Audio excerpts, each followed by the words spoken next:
ہندوستان اور خراسان یعنی موجودہ افغانستان کا ذکر۔ ابن ماجہ کی روایت ہے عن عبداللہ ابن الحارث رضی اللہ تعالی عنہ قال رسول اللہ صلی اللہ علیہ وسلم یخرج ناس من المشرق یؤتئون للمہدی یعنی سلطانہ، یعنی سلطانہ، دونوں طرح سے پڑھ سکتے ہیں۔ حضرت عبداللہ ابن حارث فرماتے ہیں رضی اللہ تعالی عنہ کہ حضور نے ارشاد فرمایا مشرق کی طرف سے وہ فوجیں نکلیں گی، لوگ آئیں گے جو عرب میں مہدی کی حکومت قائم کریں گے۔ یہ مہدی کون ہوں گے اس کا ذکر میں ذرا بعد میں کروں گا، لیکن نوٹ کر لیجئے کہ مہدی سے پہلے لازماً کسی مشرقی علاقے کے اندر وہ نظام قائم ہو چکے گا، تب وہاں سے فوجیں آئیں گی نا۔ یہ مشرق کون سا ہے؟ عرب کے مشرق میں آپ چلیے، ایران بھی آ جائے گا، افغانستان بھی ہے، پاکستان بھی ہے، اور اگر اسے اور توسیع دیں تو ہندوستان بھی ہے۔ یہ ہے عرب کا مشرق، اس سے فوجیں جائیں گی۔ اس کا کیا مطلب ہے کہ اس میں سے کسی جگہ پر نظام خلافت پہلے قائم ہو جائے گا تاکہ وہاں سے فوجیں جائیں گی جو جزیرہ نما عرب میں حضرت مہدی کی حکومت کو قائم کریں گی۔ اب دوسری حدیث سنیے، یہ سنن ابن ماجہ کی حدیث تھی جو میں نے آپ کو سنائی، آپ نے پڑھی۔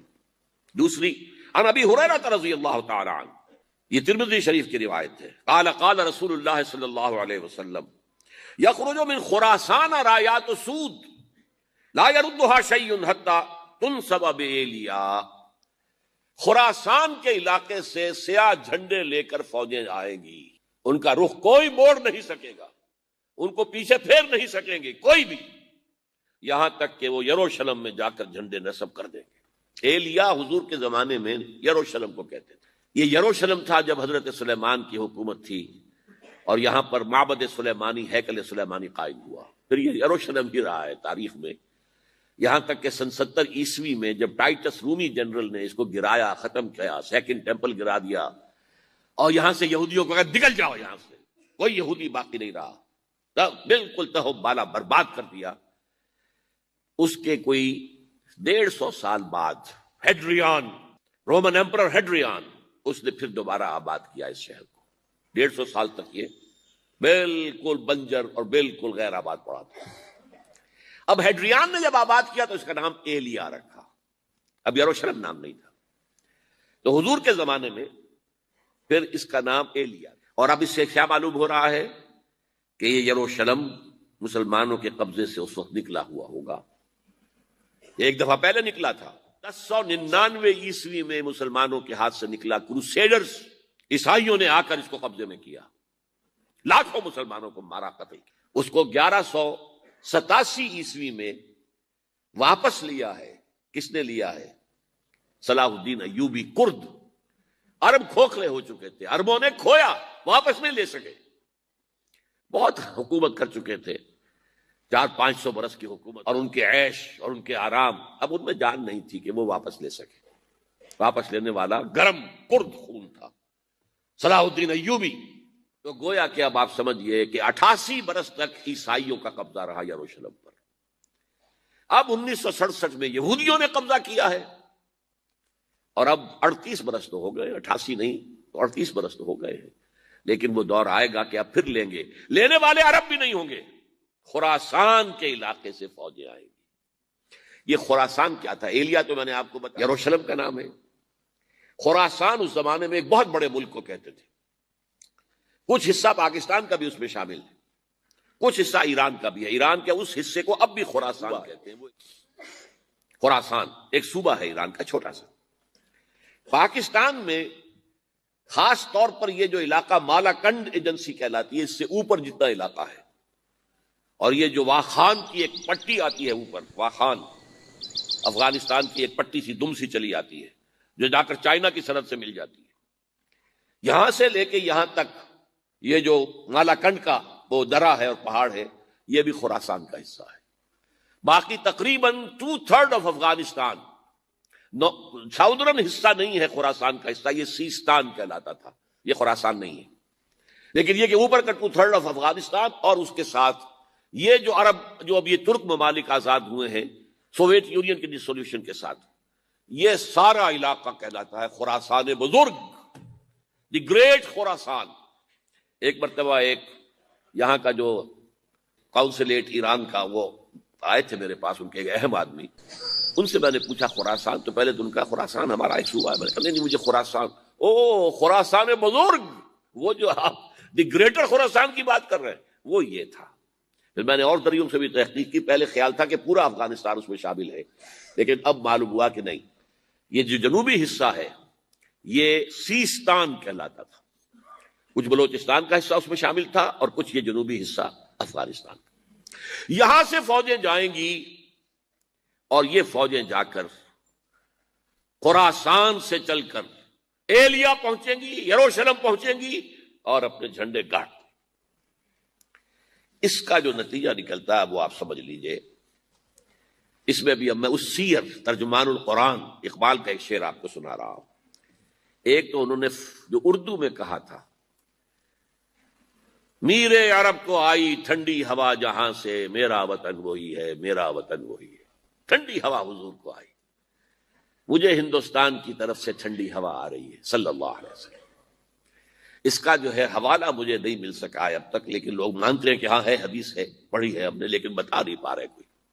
اور ظاہر بات ہے کہ حدیث کا ذخیرہ اتنا وسیع ہے کہ اس میں سے تلاش کرنا آسان کام نہیں ہے، اور اقبال کو کافی علم تھا ان چیزوں کا، تو اس کو بغیر کسی بنیاد کے نہیں کہہ سکتا میرے عرب کو آئی ٹھنڈی ہوا جہاں سے، میرا وطن وہی ہے، میرا وطن وہی ہے۔ لیکن اس سے بھی زیادہ جو بات ہے وہ علامہ اقبال کا ایک شعر ہے جس کے پہلے مصرعے میں تو حضرت مہدی کا ذکر ہے، وہ میں بعد میں اس کا ذکر کروں گا جب ان کا وقت آئے گا۔ خضر وقت از خلوت دشت حجاز آید بروں، خضر وقت، وقت کا خضر، میرے نزدیک وقت کا مجدد حضرت مہدی، وہ خلوت حجاز سے باہر آئیں گے۔ خضر وقت از خلوت دشت حجاز آید بروں، کارواں زیں وادی دور و دراز آید بروں، کارواں اس وادی دور و دراز سے چلے گا۔ یہ وادی دور و دراز کون سی ہے؟ وادی سندھ۔ وادی سندھ کا تصور پتہ نہیں آپ کو کیا ہے، آپ کو معلوم ہونا چاہیے کہ وادی سندھ، یہ سارے ٹریبیوٹس جو آ رہے ہیں جو وادی اس دریائے سندھ میں مل رہے ہیں، جیسے ایک درخت ہوتا ہے اور اس کی شاخیں ہیں، وہ تو درخت کے تنے سے نکلی ہیں، ایک یہ کہ ٹریبیوٹریز ہوتی ہیں، چھوٹے چھوٹے دریا ہوتے ہیں، وہ ملتے ہیں تو ایک بڑا دریا بنتا ہے۔ یہ ٹریبیوٹریز مشرق سے بھی آ رہی ہیں سندھ میں اور مغرب سے بھی آ رہی ہیں۔ افغانستان کا جو مشرقی حصہ اسی وادی سندھ کے اندر ہے، اور یہ موجودہ پاکستان، بلکہ اس میں سے کچھ حصہ جو ہم چھوڑ چکے ہیں، ہم سے نکل گیا دریائے ستلج تک، یہ اس وادی سندھ کا حصہ ہے۔ کہاں آ رہا ہے ستلج؟ سندھ میں، اور بیاس تو ستلج میں پہلے ہی آ گیا، راوی آ گیا، چناب آ گیا، جہلم آ گیا، سب سندھ میں پہنچ گئے، بٹن کوٹ میں سب پہنچ گئے کہ نہیں پہنچ گئے؟ اوپر سے یہ دریائے سوات آ رہا ہے، یہ دریائے دیر آ رہا ہے، یہ دریا فلاں آ رہا ہے، یہ دریا فلاں آ رہا ہے، سب دریائے کابل میں ہو کر کہاں پہنچے؟ سندھ میں۔ اوپر سے دریائے ہنزا آ رہا ہے، دریائے گلگت آ رہا ہے، کہاں آ کر گرے؟ سندھ میں۔ پھر یہ جو دریا آ رہے ہیں جو ہمارے جو ہے درائے گومل سے چلا آ رہا ہے، ٹوچی چلا آ رہا ہے، کہاں جاتے؟ سندھ میں۔ یہ پوری وادی ہے، یہ افغانستان کا مشرقی حصہ جو پختون ہے، 100% پختون، وہ در حقیقت وادی سندھ کے اندر ہے۔ یہ دو طرف سے وادی سندھ۔ کارواں زیں، زیں سے مراد ازیں، کارواں ازیں وادی دور و دراز آیت برو، فوجیں یہاں سے جائیں گی حضرت مہدی کی حکومت قائم کرنے کے لیے۔ خضر وقت از خلوت دشت حجاز آیت برو، کارواں زیں وادی دور و دراز آیت برو۔ یہ ہے اس سیر کا۔ حالانکہ یہی شخص ہے جو اپنے خطبات کے اندر نفی بھی کرتا ہے کہ یہ مہدی اور وہ یہ سب تصورات جو ہیں یہ کوئی صحیح نہیں ہے، اور یہ پرانی کوئی روایات چلی آ رہی تھی، ہر مذہب میں تصور ہے، اس طرح کی بات کہی ہے۔ جب عقل سے بات کرتا تھا اس میں ٹھوکریں کھاتا تھا، جب دل سے اس کے یہ سیلاب کے مانند چشمہ ابھرتا تھا دل سے اس کی شاعری کا، اس میں ہوتے تھے وہ حقائق کہ جو ابدی ہے۔ اس پر جو اشفاق صاحب ہوتے تھے ہمارے ہاں، اشفاق احمد ادیب، ڈرامہ نگار، تلقین شاہ، انہوں نے بڑی پیاری بات کہی تھی، اگرچہ ان کا مذاق اڑایا تھا روزنامہ نوائے وقت نے، بات بڑی پیاری تھی۔ اقبال ایک دن کا اقبال تھا، ایک رات کا اقبال تھا۔ دن کا اقبال فلسفی تھا، وہ اپنی عقل سے غور و فکر کرتا تھا، اس کا حاصل تو ہے وہ لیکچرز، خطبات، ان میں بہت سی باتوں پر علماء کو شدید اعتراض ہے۔ ایک رات کا اقبال تھا، اسے الہام ہوتا تھا، سیلاب آتا تھا شاعری کا، اور وہ اقبال جو ہے اصل اقبال ہے۔ اور اس کو کہا اقبال نے خود، ڈاکٹر یوئنگ ہوتے تھے جو پرنسپل تھے ایف سی کالج کے، ان کے نام سے یوئنگ ہال اب بھی موجود ہے نیلا گنبد چوک میں، ایک ہاسٹل بنایا تھا انہوں نے، یوئنگ ہال۔ ایک دعوت میں سب جمع تھے، ڈاکٹر یوئنگ بھی تھے، علامہ بھی تھے۔ یوئنگ نے بڑا تیکھا وار کیا کہ ڈاکٹر اقبال، ہم نے سنا ہے کہ آپ جیسا آدمی بھی وربل ریولیشن کا قائل ہے۔ کو پہلے مسئلہ سمجھ لیجئے ورنہ واقعہ سمجھ نہیں آیا تھا۔ ایک ہے وربل، وحی باللفظ، قرآن کے بارے میں ہمارا عقیدہ یہ الفاظ اللہ کے ہیں۔ ایک ہوتا ہے وحی، لیکن اس وحی میں لفظ جو ہے وحی کا نہیں ہوتا، بلکہ وہ انسپیریشن کہلاتی ہے۔ کوئی بات آپ کے ذہن میں ڈال دی گئی، آپ نے اپنے الفاظ میں اس کو ادا کیا۔ تو یہ سمجھتے ہیں کہ وحی جو ہے یہ ہمیشہ وحی باللفظ وربل نہیں ہوتی، یہ عیسائیوں کا عقیدہ ہے۔ اور وہ عقیدہ کیوں بنایا ہے؟ اب ایک بات سے بات نکل رہی ہے، انجیلیں 100 سے زیادہ تھیں، اب بھی کم سے کم 4 کو کینونیکل کہتے ہیں۔ تو ان چاروں میں اختلاف ہے، تو کون سی انجیل ہے؟ میں جب پڑھتا تھا میڈیکل کالج میں تو میں نے منٹگومری میں ایک بہت بڑا ان کا مشن ہے، اور تو وہاں پادری صاحب سے مسٹر وائٹ جا کے میں نے کہا کہ which one of these is Bible? اب جواب آپ سنیے، ذہانت کا شاہکار ہے، none of them is Bible. Bible is in them. ان میں سے کوئی بائبل نہیں ہے، بائبل ان کے اندر ہے۔ یعنی جو مفہوم عیسیٰ کو وہ خدا سمجھتے ہیں اور ان کو اپوسلز کہتے ہیں، یہ نبی تھے حضرت عیسیٰ کے، رسول تھے یہ متی ہوں یا جون ہوں جو بھی ہیں، اپوسلز ہیں۔ تو جو حضرت عیسیٰ نے ان سے کہا وہی کی، انہوں نے اپنے الفاظ میں اس کو ادا کیا ہے، لہذا علیحدہ ہو جائے گا وہ اپنا، جیسا کہ احادیث کے اندر ہے۔ تو اقبال سے کہا کہ اقبال، ڈاکٹر اقبال، میں نے سنا کہ آپ بھی وربل ریولیشن کے قائل ہیں۔ کہ بالکل، اور مجھے تو ذاتی تجربہ ہے، مجھ پر جو شعر اترتا ہے وہ الفاظ میں ڈھلا ہوا ہوتا ہے، میں تبدیلی کرنا چاہوں تو نہیں کر سکتا۔ چپ ہو گیا یوئنگ، اب آگے کیا بولے گا یوئنگ؟ تو بہرحال اقبال کا یہ شعر جو ہے، رات کے اقبال کا شعر ہے یہ، اس اقبال کا جس کو الہام ہوتا تھا۔ خضر وقت از خلوت دشت حجاز آیت بروں، کارواں زیں وادی دور و دراز آیت بروں۔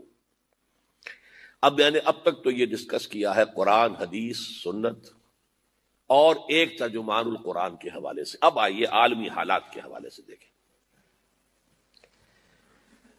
عالمی حالات سے بھی معلوم ہوتا ہے کہ ایک عالمی ریاست تقدیر مبرم ہے۔ زمانہ تیزی کے ساتھ ادھر جا رہا ہے، جبکہ پوری دنیا کی ایک ریاست ہوگی، بلکہ بہت پہلے سے اس کا تقاضا پیدا ہو چکا ہے۔ دنیا اتنی چھوٹی ہو گئی ہے، آج آپ اسے کہتے ہیں گلوبل ولیج، یہ تو گاؤں کے مانند ہے، اب کوئی فاصلہ نہیں رہا۔ امریکہ میں تاج پوشی ہو رہی ہے بش صاحب کی، اور کا منظر ہم بیٹھے دیکھ رہے ہیں، سارا کا سارا 12,000 میل دور بیٹھے ہوئے دیکھ رہے ہیں۔ دنیا کیا ہے؟ یہ تو ایک گاؤں ہے، ایک شہر ہے۔ اور ایک عالمی ریاست اگر قائم نہیں ہوتی تو دنیا میں کبھی امن قائم نہیں ہو سکتا۔ لہذا دنیا میں امن کے لیے ایک عالمی ریاست ضروری ہے، اور اسی کے پہلے قدم کے طور پر وہ لیگ آف نیشنز جو ہے قائم کی گئی تھی۔ کوئی تو ادارہ ایسا ہونا چاہیے جہاں دنیا کے سارے ممالک کے نمائندے بیٹھیں، سوچیں، غور کریں، فیصلے کریں۔ اگرچہ وہ جو بے ایمانیاں دلوں میں تھیں، جو بدنیتیں دلوں میں تھیں، انہوں نے ناکام کر دیا اس کو، لہذا وہ مر گئی، ختم ہو گئی۔ ہاں، جنم دے گئی اسرائیل کو، اس کے بطن سے اسرائیل نے جنم لیا، اسرائیل نے نہیں، بالفور ڈکلریشن نے، کہ یہودیوں کو فلسطین میں آباد ہونے کی اجازت ہے۔ اچھا، جب وہ ختم ہو گئی تو تقاضا موجود تھا، کوئی ادارہ ایسا ہونا چاہیے، بھئی بیٹھے سب کے سب وہاں فیصلے کریں، ورنہ تو دو برتن کھڑک جائیں گے تو اس کے بعد وہ عالمی جو ہے ایک کنفرنٹیشن ہو سکتی ہے۔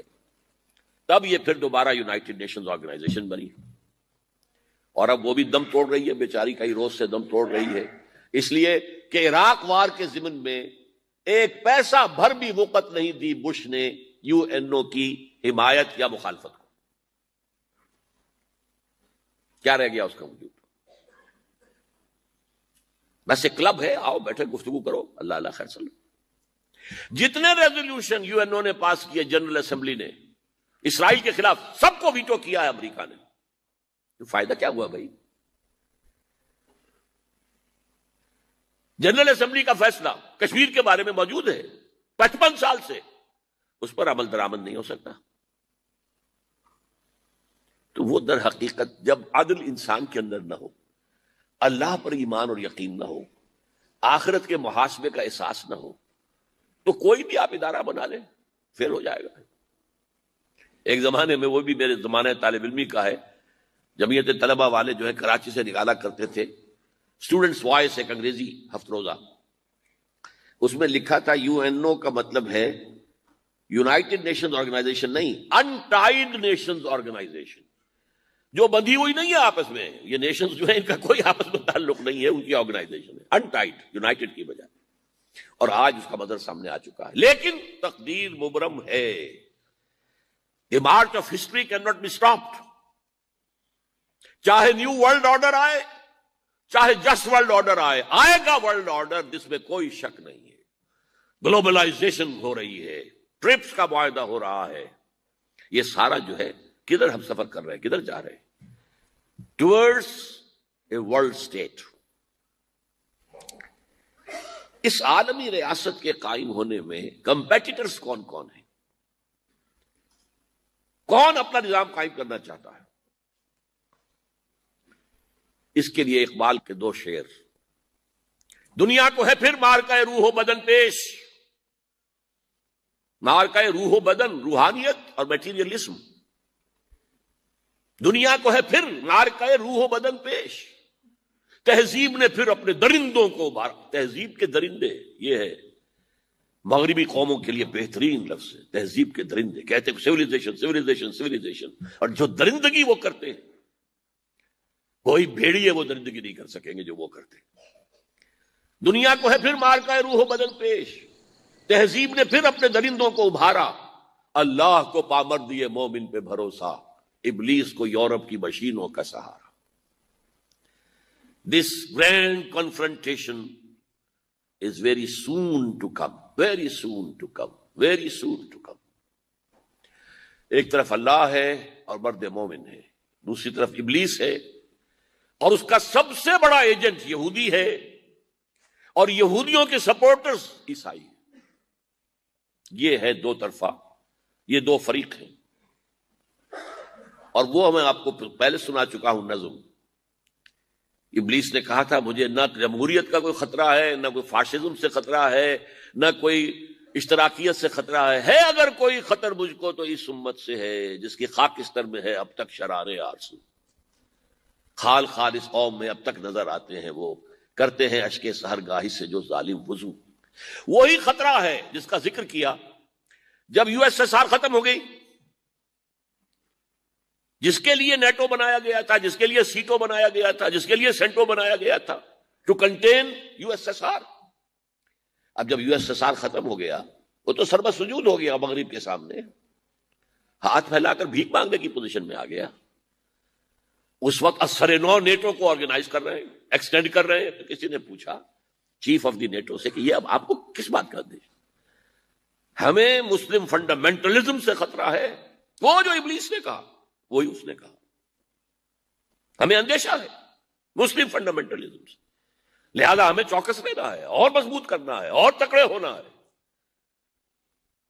یہ ہے در حقیقت ہے اگر کوئی خطر مجھ کو تو اس امت سے ہے جس کی خاکستر میں ہے اب تک شرارے آرزو.